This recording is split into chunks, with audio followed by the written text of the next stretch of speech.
Jonas Biliūnas, be darbo. Liepojui, prie miesto sodno, po medžiu, stovi susitraukęs išblyškęs žmogus. Jo drabužiai ploni, bet ir tie lopiniuoti, su kyšinčia vietomis vata. Čia batai taip pat nudėvėti, rodo kojų pirštus, storais sautskariais apvyniotus. Tai ieškas darbo darbininkas, Laurynas Duda. Atvažiavo iš čia iš Rygos. Ten dirbo vagonų fabrikoje 15 metų. Daug matė vargo ir nelaimių. Daug visa ko patyrė. Tačiaus didžio bado nekentėjo. Bet paskutiniais metais prasidėjo krizis, stoka darbo. Šimtai ir tūkstantis atstatytųjų darbininkų pasijuto ant gatvės. Kitas neturėjo giminių ir pažįstamų, kur nors tuo tarpu galėtų savo prieglaudą rasti. Atstatė fabrikantas ir Lauryną, nors jis tam fabrikantui tiek metų dirbo, savo sveikatą padėjo. Pasijutęs ant gatvės, Laurynas iš karto negalėjo suprasti, kas su juo atsitiko. Nežinojo, kas daryti. 2 dienas išgulėjo jis savo kambarėlį, kietoj lovoj susirietęs. Niekur neišėjo, nieko nevalgė. 3 dieną atsikėlė iš džiūvusių gomurių, galva sukės, o akyse šokinėjo žali ir raudoni žiburėliai. Atsiminė Laurynas, kad jis 2 dienas nevalgęs. Parsinešė dešros ir svarą duonos, pasistiprino kiek, paskui suskaitė pinigus. Maža, ilgam nepakaks. Suprato, kad reikia ieškoti koks nors užsiėmimas, jeigu nenori badu numirti. Kitokios prieglaudos nebuvo. Gyveno sodžiui jo brolis kampininkas, vaikais apsikrovęs, bet pats vargiai pakaktinai sau duonos turėjo. Matėsi Laurynas su juo seniai, susirašinėti nesusirašinėjo, gėda buvo prie jo kreipties, pašalpos prašyti. Visą savaitę išvaikščiojo Laurynas po Rygą, ieškodamas darbo. Niekur jo nepriėmė. Nuplyšo batai, baigės pinigai. Metė Laurynas Rygą, nuvažiavo Dinaburkan, pasitikėjo ką nors laimėti.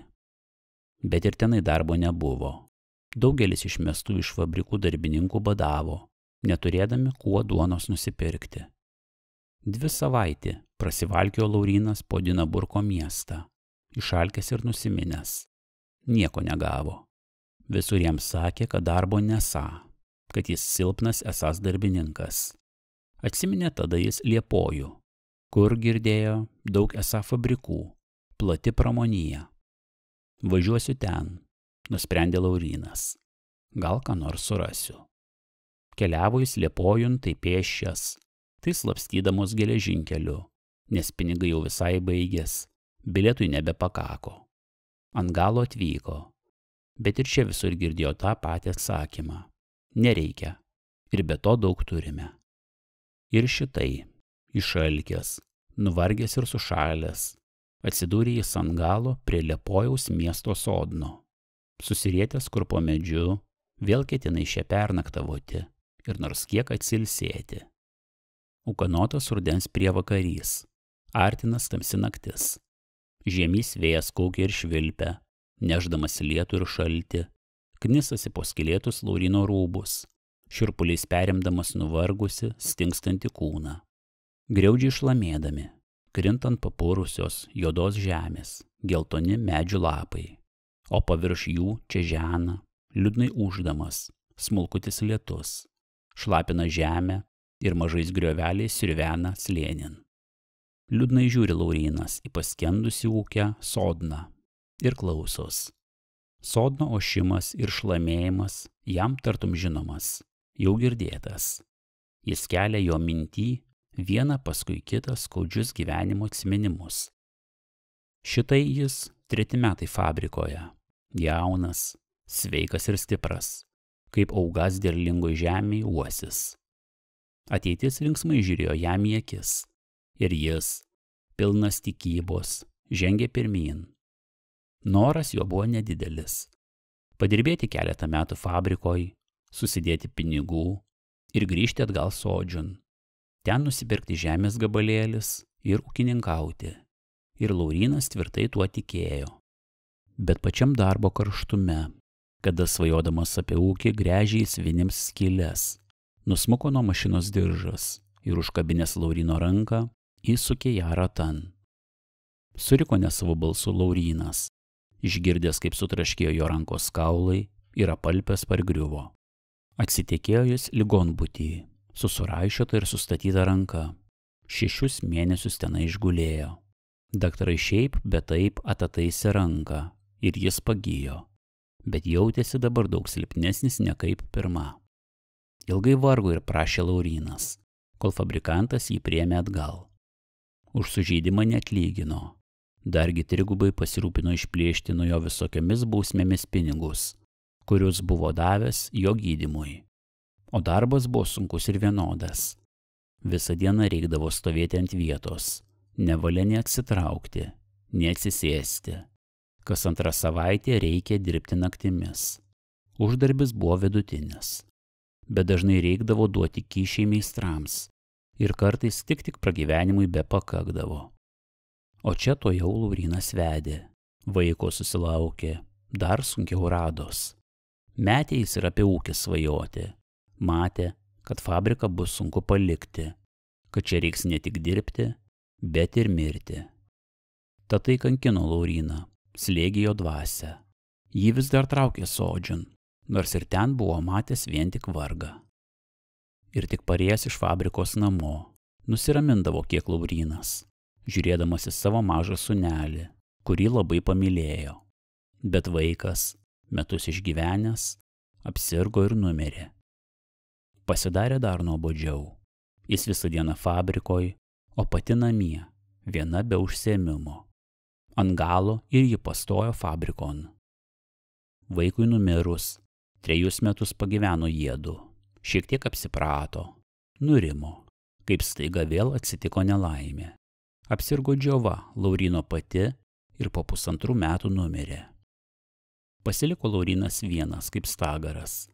1 metais iš nuobodumo net gerti buvo pradėjęs, bet paskui pergalėjo save ir metė. Bet gyvenimas jam buvo nebemalonus. Šeimynos nebeturėjo, o su draugais ir pažįstamais retai tesusieidavo. Paskui prasidėjo streikai ir krizis. Daugelis pakliuvo kalėjiman, daugelis liko be darbo. Šitai ir jis stovi dabar svetima mieste patvory ir kalina dantis. Drėgna šaltis rausės po jo plonus rūbus ir marina nuvargusius sąnarius. Žiūri Laurynas į plinkantį sodną ir klausos. Medžių ošime ir vėjo švilpavimuos, tartum girdi jis gatve einančių darbininkų balsus ir šūkavimus, policijantų rėkavimus, švilpiančius kazokų kančiukus, raižančius darbininkų nugaras. Tartum tai vargdienių vaitojimus ir jų vaikų verksmą neša laibos, gailestingos vėjo stygos. Tartum tai atbalsis tų, kurie paskendę vargose ir nelaimėse žudo savo jaunystę, spėkas ir sveikatą, aukaudami jas savo darbdavėjams. Kaip tie geltoni medžių lapai, krinta myrio pakirsti vargdienių broliai ir seseris. Nuo vargo išdžiūvę, nuo darbo pajodavę, krinta su gailėšiu ir graudžiu dejavimu, ankstyvų ligų ir prispaudimo pergalėti. O jų kapą, kaip tas rudens lietus, mirko kasdien karčios likusiųjų ašaros. Ašaros tų, kurių toks pat likimas laukia. Jei tas ašaras surinkti, pasidarytų sriaunių upė, paplūdus jį viena įgalėtų numesti vergyją. Bet išbarstytos po visą pasaulį, džiūsta jos nematomos, nežinodamos savo galybės. Ir liesis tos ašaros, kris nekaltieji, kol žus ir eis ant nieko po visur išsklaidyta darbininkų galia, kol vargdieniai nesupras savo galios ir nesusivienys. Taip galvoja Laurynas, o tamsi rudens naktis jau išplėtė savo juodus sparnus ir apdengė jais dangų, miestą ir sodną. Ant gatvių sužibėjo lempos, bet sodne, kur prisišliejęs medžio stovi Laurynas, tamsu. Drugys krečia Lauryną nuo drėgnumo ir šalčio, bet eiti kitur nėra kur ir nesinori. Atrado jis po medžiu akmenį ir atsisėdo, norėdamas nors kojom duoti kiek atsilsėti. Kur aš dabar dėsiuos, mąsto Laurynas, kad nors draugą ar pažįstamą turėčiau, kurs nuramintų ir pastiprintų, su kurio galėčiau pasikalbėti ir pasirodavot. Tada nors netai būtų baisu ir nuobodu, netai rūpėtų badas ir ateitis. Dabar nėra nei vieno, kurs mane paminėtų arba atsimintų. Ir kam mano gyvenimas reikalingas? Šeimynos, apie kurią reiktų rūpinties, nebeturiu ir neturėsiu. Žmonėms naudos jokios atnešti nebegaliu, nes esu silpno kūno ir pailsusios dvasios. Būti fabrikanto vergu, dirbti tik dėl to, kad pusbadžiai galėčiau gyventi ir laukti, kol vėl išmes pro duris, arba apsimoka. Tai kamgi dar ieškoti darbo? Kamgi dar be reikalo tos naujos kančios? Ar negeriau vienu matu pabaigti su tuo gyvenimu? Tikiu, kad darbininkų padėjimas pasigeris, kad jų laukia šviesi laisva ateitis, bet lai už tą ateitį kovoja jaunesni ir stipresni. Lai jie kala savo naują gyvenimą.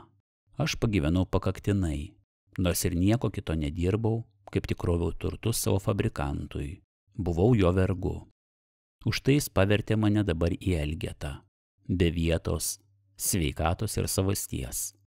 Ir nejaugi, atkišęs ranką turiu prašyti praeinančių ponų ir rinktis skatikus. Ne, niekados. Gana žeminties ir maldauti mylistos tų, kurie visą gyvenimą laikė mane už juodą jautį ir išnaudojo mano sveikatą. Lai duoda nors laisvai numirti, jei nedavė laisvai gyventi. Laurynas galvoja apie tą šaltai, be galvos karščio ir širdies skausmo. Jam nors liūdna, bet ramu. Mintis, kuri paskutiniu laiku pradėjo jį lankyti, dabar užvaldo jo visus jausmus. Giliai rausėsi po jo omenę. Jam toks ateina noras numirti, nebejausti to bjauraus gyvenimo ir vargų, kurie jam žinai kankino. Jis taip trokšta užmigti šitam sodne, kur nors po medžiu. Užmigti amžinai, medžio ošimo siūbuojamas, vėjo švilpimo liuliuojamas. Mirties pakirstas jau jis nebejaus nei šalčio, nei šiurpaus drėgnumo. Jo vėlė nebeprigulės fabrikantui, neprašys jo darbo. Atsimena jis sodžių, kur kadai tarnavo bernų, laukus ir pievas, kur arė ir pjovė, dainas, kurias su kitais dainavo. Bet liūdnai nusišypso. Ir ten negeriau, ir ten skursta darbininkas, tamsumo ir vargo prispaustas, visų niekinamas ir žeminamas. Ir ten nėr kur dėties. Reikia bėgti miestan, Amerikan ir Afrikan, duonos ir naujo gyvenimo ieškotų. Ilgai sėdė susimąstęs Laurynas. Ilgai mąsto, galbūt apie Dievą, aną gyvenimą, o gal ir ką kitą. Bet šitai staiga atsistoja, padeda vieną koją ant akmens ir pasistiebęs pradeda graibyti rankom viršum galvos. Dešinę ranką užčiumpa jis drūtą liepos šaką. Gera, išturės, tarė jis balsiai ir kiek pastovės nušoksta nuo akmens. Tai ką, galvoja stovėdamas, jau naktis, visi rengias gultų, visi ieško pailisio. Reikia ir man pasikloti savo patalas. Jau tada ir aš nebejausiu nei drėgno šalčio, nei sąnarių skaudėjimo, nei pilvo gurgėjimo. Būsiu ir aš laimingiausias. Nėra žinios, dėl ko jam užeina noras valgyt. Atsimena, kad jo kišenėje dar yra keletas skatikų. Nueina jis prie stovinčio sodno gale lempos, ištraukia iš kišenės pinigus ir suskaito 15 kapeikų. Pavalgysiu paskutinę vakarienę ir aš, mąsto Laurynas ir eina ieškotų maisto. Greitai sugrįžta atgal. Vienoje rankoje nešas butelį alaus ir gabalą duonos. Antroji suvyniota virvė. Atsisėda ant akmens ir atsilaužęs duonos valgo. Jaučia, kaip apkramtyti duonos kąsneliai slenkia iš gomurio viduriuosna, bet keli apsistoja, jis pradeda žaksėti. Atsidaro butelį alaus ir geria. Šaltas skistimas tartum šildo Lauryno vidurius, bet paskui jį paima drebulys. Apkarsta jam ir alus, ir duona. Noras valgyti praeina. Laurynas užkiša butelį, deda alų su duona kišenėn ir skubinai atsistoja, tartum bijodamas pasivėlinti. nutveria virvę, pasistoja ant akmens ir griebės už šakos, bet iš greitumo paslysta ir krinta žemyn. Giliai alsuodamas, sučiauptomis lūpomis, vėl jis lipa ant akmens ir užneria už šakos virvę. Galvoja jis tik apie vieną. Kilpa prirengta. Laurynas įkiša jon savo galvą ir pasispyręs pasikabina ore.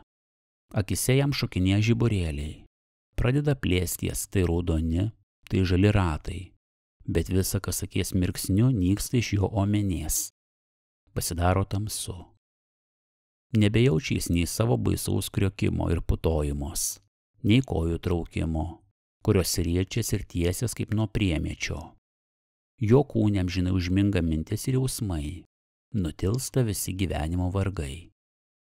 Tik ūžia ir staugia šiaurės vėjas, siūbuodamas kabantį ant šakos Lauryną. Liūdnai čia žena smulkutis rudens lietus, šlapindamas jau sustingusi jo kūną, ir graudžiai šlama krintantieji medžių lapai, tartum glostydami pamėlynavusi veidą.